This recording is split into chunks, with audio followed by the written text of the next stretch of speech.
Good afternoon, everyone, and thank you for joining us today of this edition of Meet the New Team Member here at LSMMD.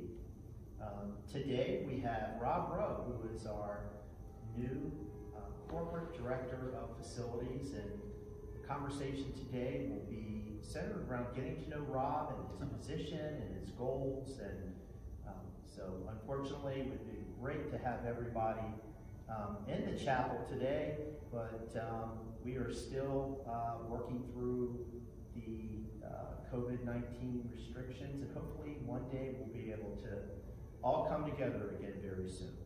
So without further ado, I'd like to introduce Rob. And Rob, I'd like to go ahead and start with first question.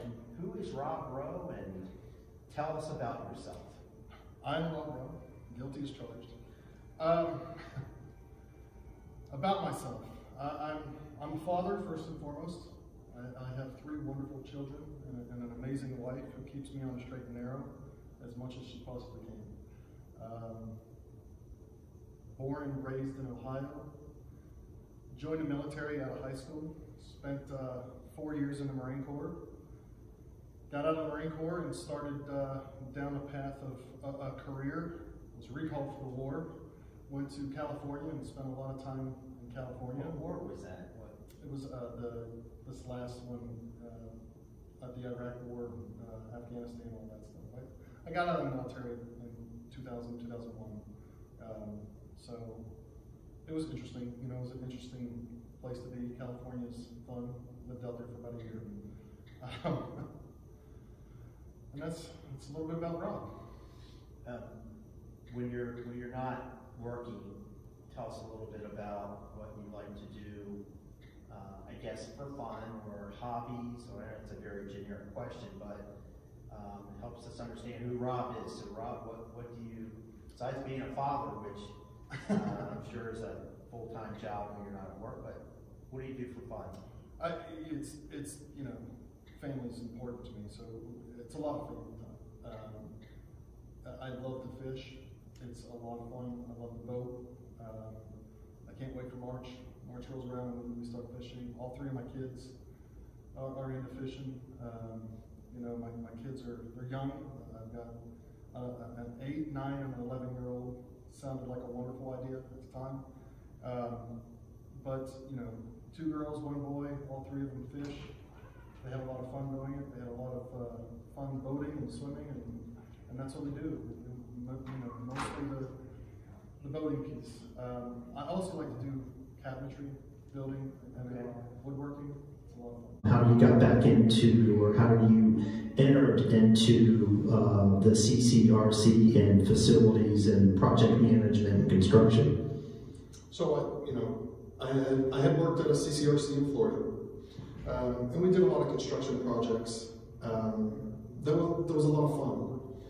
Then, when I left there, I moved back to Virginia, and I got my contractor's license. I was going to go back into construction a little bit, but I found another CCRC, and I missed it. And you'd ask what I missed about it.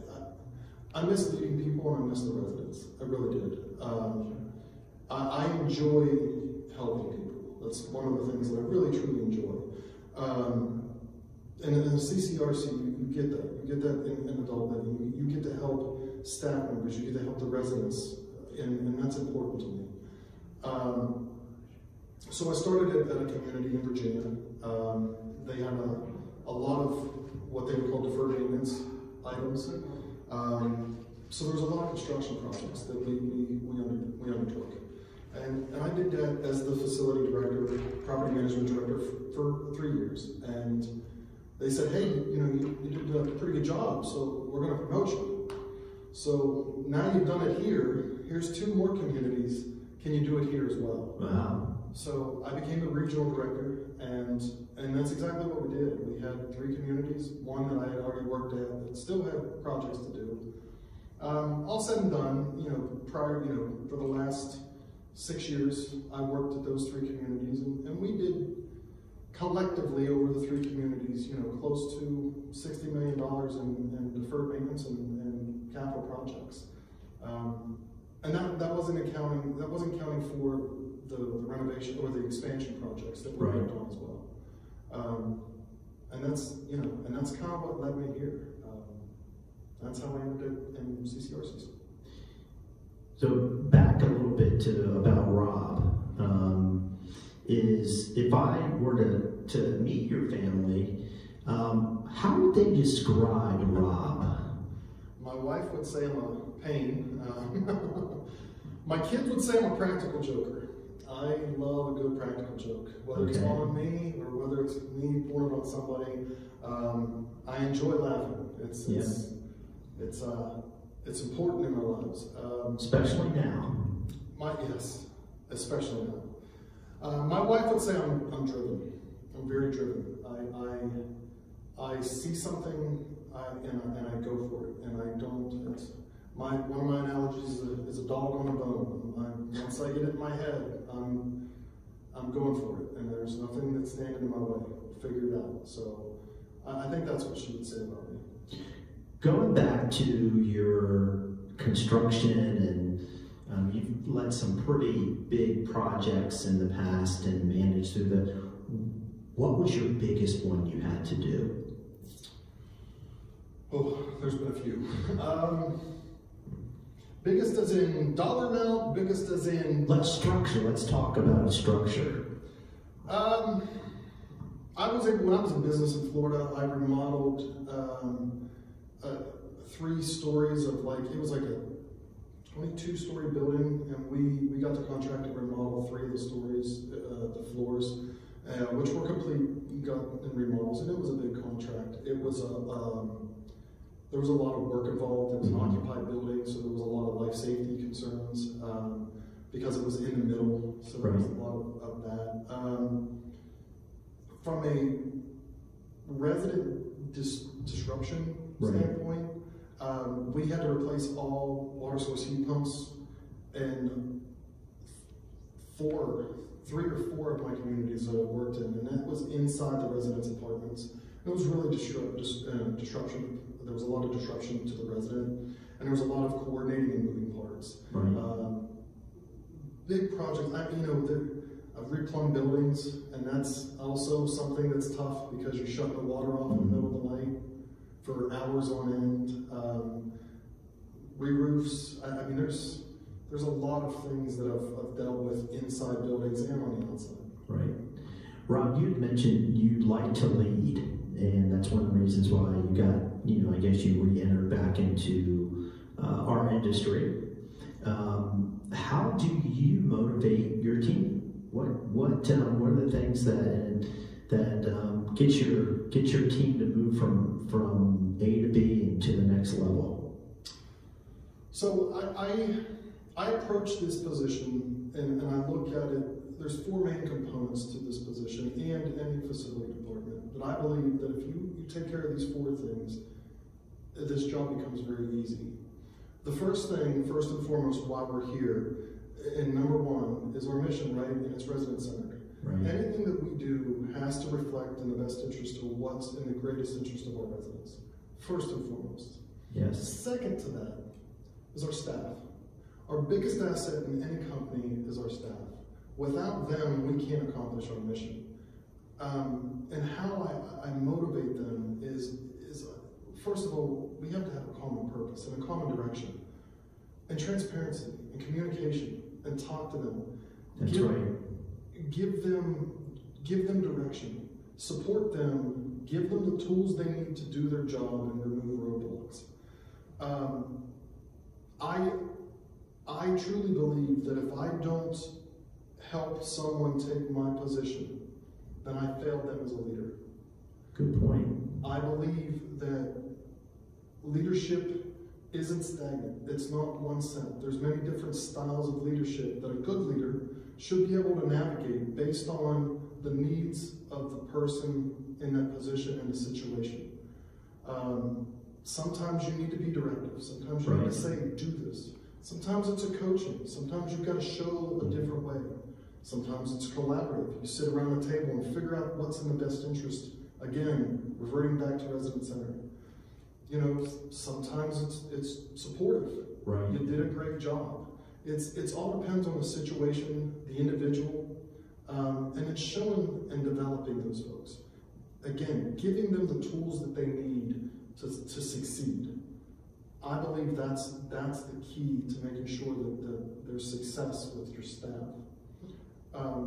Third, and I said third, third is regulatory requirements. Right. Supporting the residents and the staff in the health center, in our IL, in independent living, in our assisted living, our memory care, whatever it may be, understanding those regulatory requirements and making sure that we're doing our due diligence and being good stewards of making sure that we're getting that stuff done. On a basis of it's a normal everyday activity. It's not something that we do because the fire marshal's coming.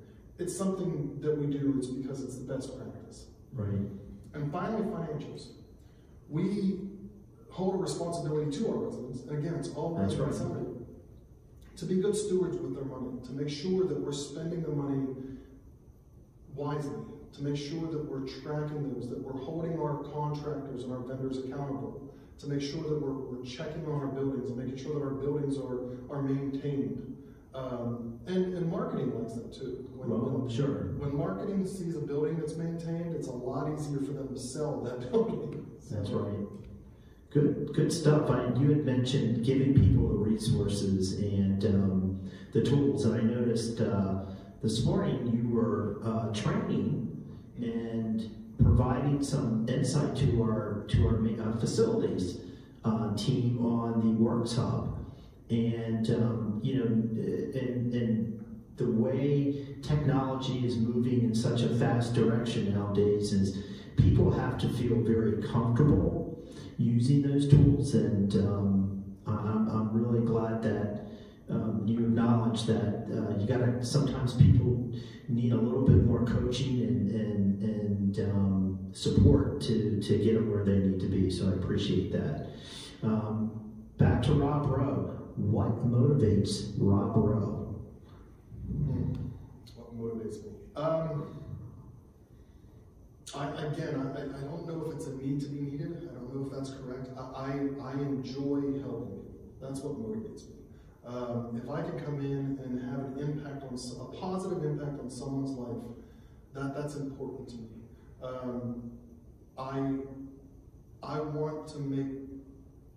I want to make someone's life better for that minute that I'm with them. I want them to smile. It's important to me that I make somebody laugh, that I help somebody,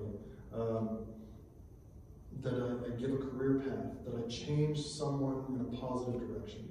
And that's important to me. That's what drives me. That's what my motivation is. Good stuff. Good motivator. So, Rob, you have a lot of experience, and probably could have picked anywhere to work. Why LSMMD? And we're glad to have you. But why here?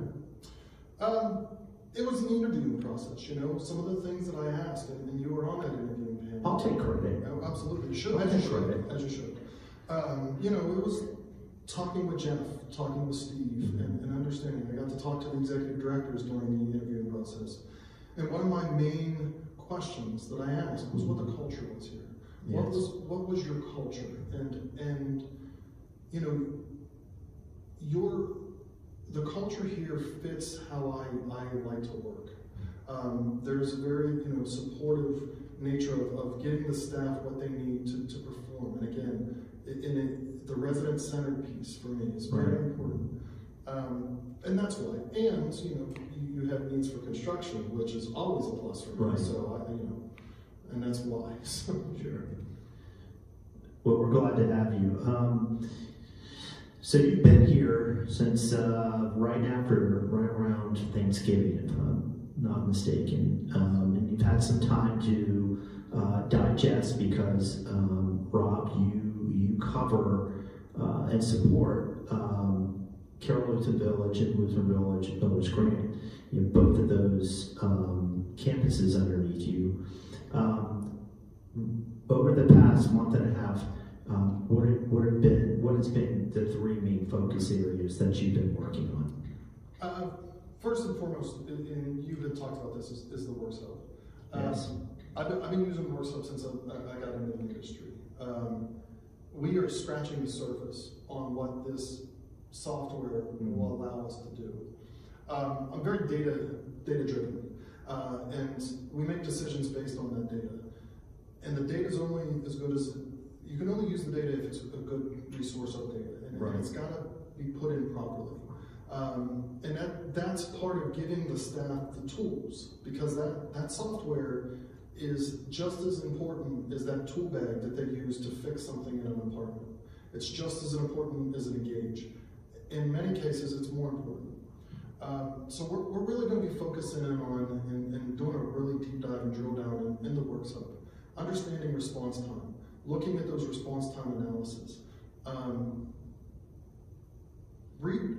redirecting, but having a better understanding that when you're walking down the hallway, yes, you might get pulled away to go do something, but you have to respond to that resident because there's a work order in there. And that's important. Tracking that time. There's a lot of things that we're going to be able to utilize Works Hub for when you're talking not only the work order system, but also asset management, asset aging, forecasting, and planning to maintain these buildings. I think that's the first thing that we really need to focus on. The second thing is, again, the staff, getting them the tools that they need. I believe that if we get them the tools that they need, the resident satisfaction, the resident centered is there. You have a set of staff, and I've been here for six weeks now. There is a set of dedicated staff members here that truly want the best for the residents. We have to give them the opportunity, the leadership, and the ability to provide those services. And then the last thing is the regulatory requirements. We've got, and that's a major focus for me. I want to make sure that our health center is taken care of, that we fall within our regulatory requirements, that we know that we're checking all those boxes, that we have all of our life safety inspections completed. Good top 3 focus areas. I remember probably about 2-3 months ago, I sat right in your chair, and Jeff Brantz was here, and he asked me a similar question, and we're definitely on the same page. We're both driven to improve response and customer service, being resident-centered and resident-focused. So just so everybody knows, Rob and I are on the same page and are dedicated and confident, and certainly moving that forward, making it even better. Okay, let's look at the big picture, Rob. 90 days down from now, what do you see as big focus areas? 90 days. A lot's going to change in 90 days, right? We're going to be out of this pandemic, and it's going to be a whole different world for us, right? Customer service, projects, getting some of the projects up off the ground, things like that. Those are going to be the big picture 90 days. Communication. I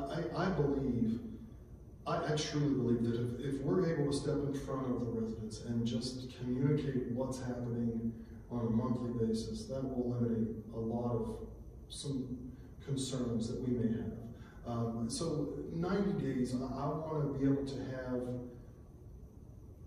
built that confidence with our resident and our staff to say the direction that we're going in, it's going to be bumpy. There's going to be some bumps and bruises along the way, but it's the right direction. We're going to get there together. I think that's a big 90-day goal for me. Okay. We might not have all of it fixed, and we're not. There's going to be things that we're going to have to work on. But I think by the 90th day, if we've got everybody understanding the direction and on board, knowing that there's going to be some bumps in the road, I think that's a win for all of us. And thank you. And just to go back for our residents here that are tuning in and listening, you are our corporate director of facilities, so you oversee both CLV, and that is Ross Baker, and the facilities department over at Lutheran Village Miller's Grant. You Rob, do you foresee any challenges? You've worked multi-site. Do you see any challenges with the two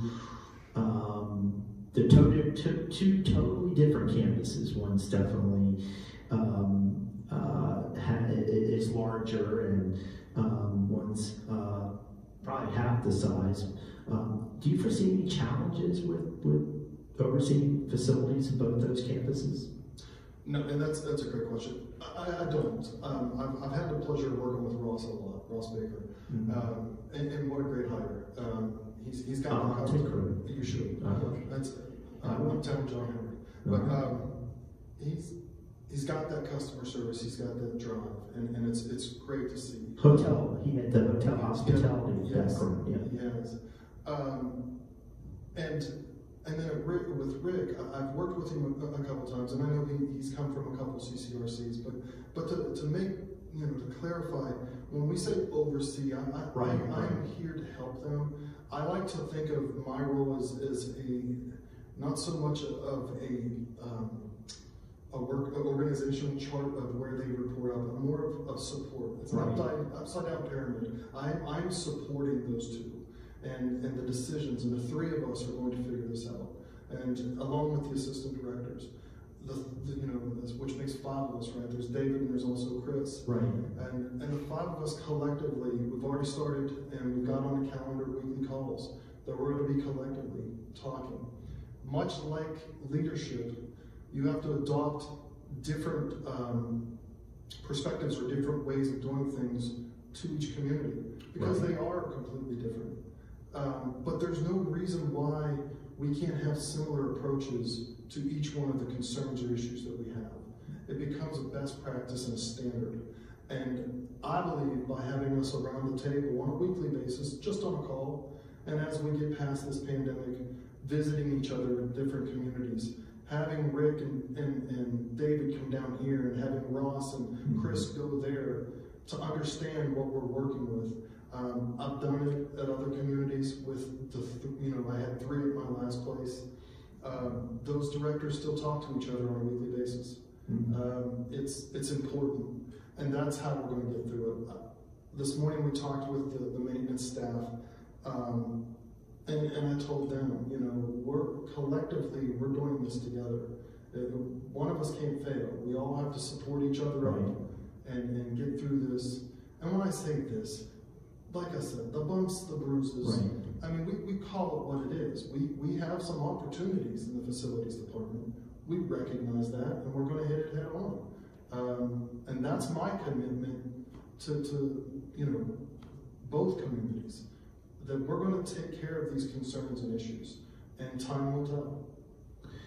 Yeah, I think we've, and I'll say everyone at both campuses, obviously we've had an outside vendor managing our facilities for quite a long time, and just recently we made a decision to bring it in-house. So you had mentioned hurdles and bumps and bruises, and we've done that. We've got the team now in place at both locations. The ingredients are there, and Rob, you're going to be the chef on it, and we're looking forward to it, and really continuing to, like, as you mentioned, be resident focused, resident centered.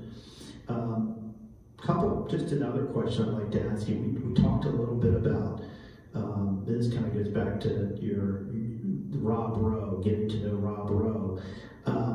The pandemic has been, let's say, very restrictive in terms of where we can go as human beings. I mean, we all used to go to restaurants, sporting events, you name it. We used to, everybody would go and didn't think twice about it. And now we certainly, in our church, just being able to go to church was, you look back at it and wow, it was great. When the pandemic ends, restrictions drop, where is the first place Rob Roe is going to go? So, I'm a family guy, so I think the first The actual first place that my family's going to go is probably out to a restaurant. We enjoyed going to a restaurant, you know, sporting events. I am a Steeler fan, I admit it, even though they didn't play last weekend. They won't be playing this weekend. They did have a tough go of it last weekend. I still say they didn't play. I'm just in denial. My son is into hockey, loves hockey. He's a Penguins fan. It's tough to be a Penguins fan in Capital World. It's tough to be a Penguins fan after last night, and 6-3. It was rough, but we do like our sporting events. So I think it would be the first thing that we would do is definitely just go out to dinner. But more so than that, we would also go see. We've got to go home and see my parents. I haven't seen my parents in over a year, and that's tough. They're older, they have pre-existing conditions, and we just have been overly precautious, Right. So we would go see Grandma and Papa is what we would do, because the kids Good for you. So I think that's what we would do. One other question, and this was asked to me, Jeff asked me this question, I thought it was a pretty neat question. He asked me if there was anybody in this world I'd like to sit down and have lunch with. And I said, at the time, I said Dr. Fauci. And I stand by that. I'd still like to get in his ear about a few things. Who would you like to have lunch with? If you could pick anyone, who would it be? Anyone. Living, or it has to be living. Right? That would help, yes. Yeah, that's probably help, right?